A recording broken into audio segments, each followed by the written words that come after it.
Hello students, this is Mr. Bornheimer, and today I'm coming to you to talk to you about power. That's right, good old-fashioned power. Now, when we think of power, we might think of superheroes, okay, and their super capes, and we might want to go ahead and think about them flying off and saving the world, and who knows, maybe they even have a cool hat.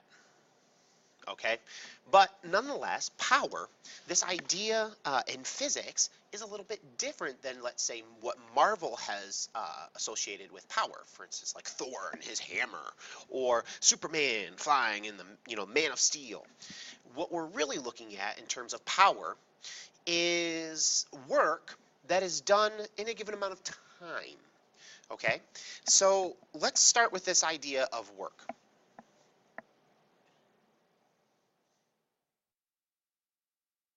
If you recall, work from a previous video is force times distance, or force times displacement, and this idea of force acting over a distance. Well, this idea of power kind of stems from that. Okay, so in physics, oftentimes we like to look at things over time, and if you notice, work could be done in an infinite amount of time. There's no time restriction on work. So long as there's a force being applied over a distance, work could be the same if we did it in 10 seconds, or the work could be the same if we did it in 10 years. It doesn't necessarily matter. There's no stipulation on time when it comes to work. Okay? However, when it comes to power, how powerful something is in physics, there is a time restriction. And we see time restrictions, or something compared in terms of time, things compared in terms of time in physics all the time. For instance, we started out the year looking at delta D over delta T. We've looked at delta V over delta T. Okay? We've looked at F delta T. We've looked at all of these things. This delta D delta T, well, that's velocity. And when we look at velocity over time, that's acceleration. And when we look at a force which is applied in a given amount of time, well, that's impulse. So we see all of these things actually playing out.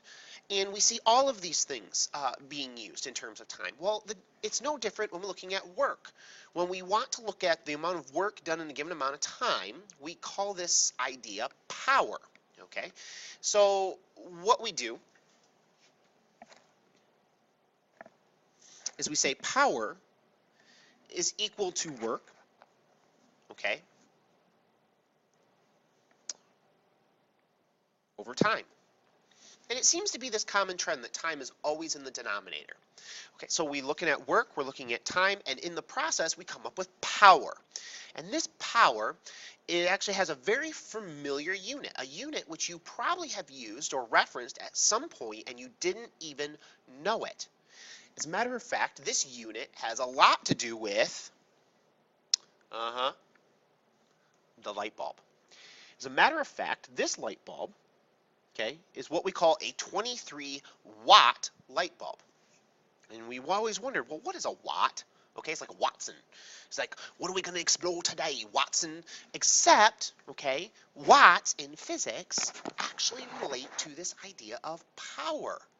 Okay, so power is work, which is in joules, over time, which is in seconds, and this is what we call a watt.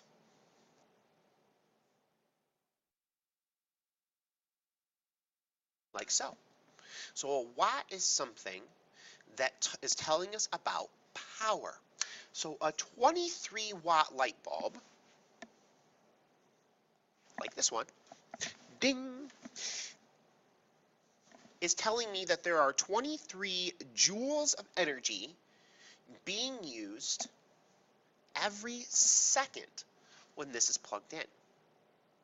Now when you think about that, 23 joules per second, well, that's quite a lot. I mean, we're consuming quite a bit of energy. However, when you look on the grand scheme of things about what a joule is, it's really a very small unit of energy. So 23 joules per second really isn't a whole lot. What would be more is, let's say, a 75 watt light bulb. A 75 watt light bulb, like the old incandescent light bulbs you could buy in the store, well, that is 75 joules per second. Okay, so this idea of power is really quite important for us. And what we're going to do is I'm just going to work through an example problem of power. This is not a very complicated idea. This won't take very long. So I'm going to say that I want to know the power, okay, of something, let's say a person, that is exerting 400 joules of energy, okay, and they're doing it in 1 hour. Okay, so they exert 400 joules of energy in 1 hour. Okay, well, we always start by writing our original equation. So P equals W over T. And because work is a vector quantity, power is also a vector quantity. Okay, and we see this idea of power, these watts, okay, can either be used in directionally. So if we're doing work in that direction, okay, or we're doing work, this work will kind of translate into direction.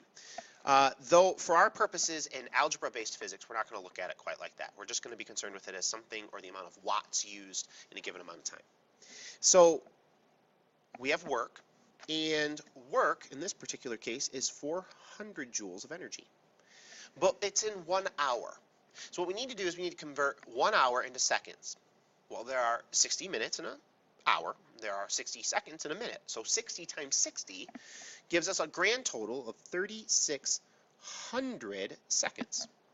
So at this point, we take out our handy-dandy calculating device, and we say 400 divided by 3,600 gives me 0.11 watts of power. Okay, so it's really that simple.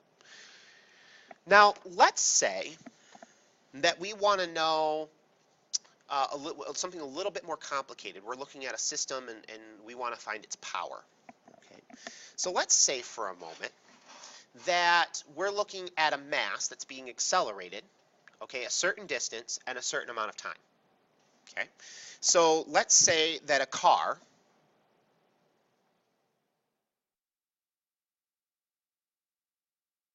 and there's my car. Let's say a car is traveling and it is exerting an incredible amount of force on the road, or it's accelerating. So let's say we have a mass. This car has a mass of, let's say, 1,000 kilograms. Okay, and it's accelerating at 1.0 meters per second squared. Okay, and let's say that this car travels 30 feet. Let's not do feet. Let's say 30 meters. Okay, and let's say that it goes 30 meters in 2.0 seconds. Okay. Now, there's obviously we could look at some math here, and it may be that at that acceleration it has to go longer, but I'm just trying to kind of show you how different pieces come together here. Well, in order to, let's say, find the power of this system, okay, power is work over time. Work is force times distance, so that would be force times distance over time. And if we were to take that even a step further, we could even say that power is equal to mass times acceleration times distance over time. Okay, so we can work backwards. We can break things down. And in this particular situation, I could put in the mass, 1,000 kilograms, the acceleration, 1 meter per second squared, the distance, 30 meters, and the time, 2 seconds. And once I put all that in, I could find the power in watts. Okay, so power is really quite simple. It's a matter of putting all the pieces together and looking at the big picture. but ultimately power is the amount of work that is done in a given amount of time. Okay, so for instance, let's do a comparative study here. Let's say that somebody is doing 1 joule of work. Okay, something or someone is doing 1 joule of work. And let's say that that work is done in 2 different scenarios. It's done in half a second, and then it's done again in 1 second. The question here is which one would have, or which scenario would kind of say have more power. Okay, so in the scenario where the work is done in a half a second, would that have more power than say the scenario where the work is done in 1 second? So to compare these, we can use our equation. Power here is going to be 1 joule over 0.5 seconds. And here, power is going to be 1 joule over 1 second. So this ends up being 2 watts, and this ends up being 1 watt. Okay, capital W, capital W. So if something, or work is that something, if work is done in a shorter period of time, then more power was used. Okay, so if something is done in a shorter period of time, more power is used. And we see this idea play out in vehicles. When we say something has a lot of horsepower, really we're talking about that ability for that engine to accelerate that car quickly. So an engine that has a lot more horsepower, has the ability to accelerate an object in a faster amount of time. So we could say 0 to 60 in 8 seconds. That would be a pretty quick car. Okay, or 0 to 60 in 6 seconds. Okay, a car that can go 0 to 60 in 6 seconds is going to have more power than a car that can go 0 to 60 in 8 seconds, and that's per mass. Okay, so the power needed to accelerate that vehicle at that time.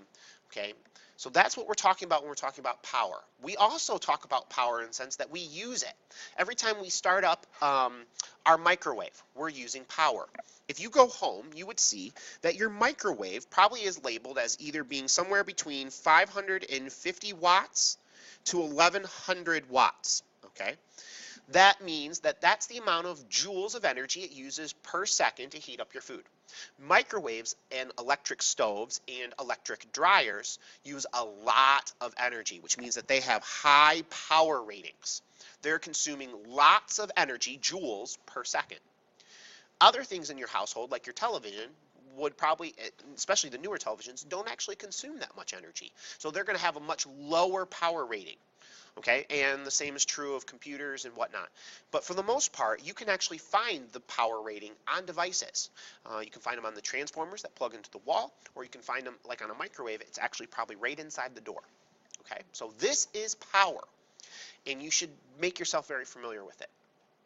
All right, if you have any questions about power or any questions in general about physics, please contact me at bclassroom.com. Otherwise, I hope that you have a wonderful day and that you found this video helpful. All right, this is Mr. Bornheimer, and I will talk to you later.